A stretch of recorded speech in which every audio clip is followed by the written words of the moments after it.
తెలంగాణ రాష్ట్రాన్ని భారతీయ జనతా పార్టీ మాయ మాటలతోని వంచించి తెలంగాణను ఆక్రమించుకోవాలని చూస్తున్నారు.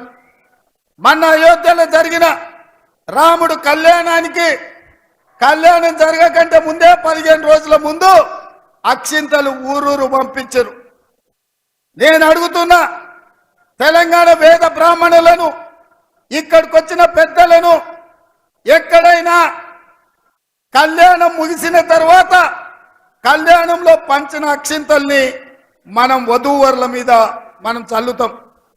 అక్కడ అయోధ్యలో రాముడు కళ్యాణం జరగకంటే ముందే 15 రోజుల ముందే అక్షింతలు ఊరూరా ఇంటింటికి ఇక్కడ బియ్యంలో పసుపు కలిపి అవి ఇంటింటికి పంపించిందంటే హిందూ సాంప్రదాయాలను అవమానించి హిందూ సాంప్రదాయాలను దెబ్బతీసే విధంగా కళ్యాణం జరగకుండానే అక్షింతలు పంచడం ద్వారా శ్రీరాముడిని అవమానించింది భారతీయ జనతా పార్టీ నాయకులు కాదా, బండి సంజయ్ కాదా అని నేను అడుగుతున్నా.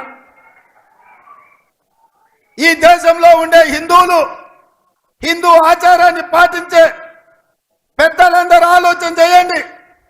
రాజకీయాల కోసం రాముడిని కూడా వదలడం లేదు. ఎవరు కాదయా, మనందరం రాముడి భక్తులం కాదా? శ్రీరామనవమి చేయలేదా? హనుమాన్ జయంతి చేయలేదా? దసరా, దీపావళి, సంక్రాంతి, ఉగాది పండుగలు, వినాయక చవితులు చేయలేదా? బతుకమ్మలు ఆడలేదా? బోనం కుండలు ఎత్తలేదా? అంతెందుకు, మా సోదరులకు గుర్తు చేయదలుచుకున్న గ్రామ దేవతలైన పోచమ్మ, ఎల్లమ్మ, మైసమ్మకు కోడి కొయ్యలేదా? కళ్ళు పొయ్యలేదా? మనం కాదా హిందువులం? మనకంటే ఎవరైనా ఈ రాష్ట్రంలో, ఈ దేశంలో హిందువులు ఉన్నారా? ఈ వేదిక మీద ఉన్న మేము హిందువులం, కానీ హిందుత్వాన్ని ఓట్ల కోసం వ్యాపార వస్తువుగా మేము ఆడుకోము. అందుకే నేను చెప్పిన స్పష్టంగా, దేవుడు గుడిలో ఉండాలి, భక్తి గుండెల్లో ఉండాలి.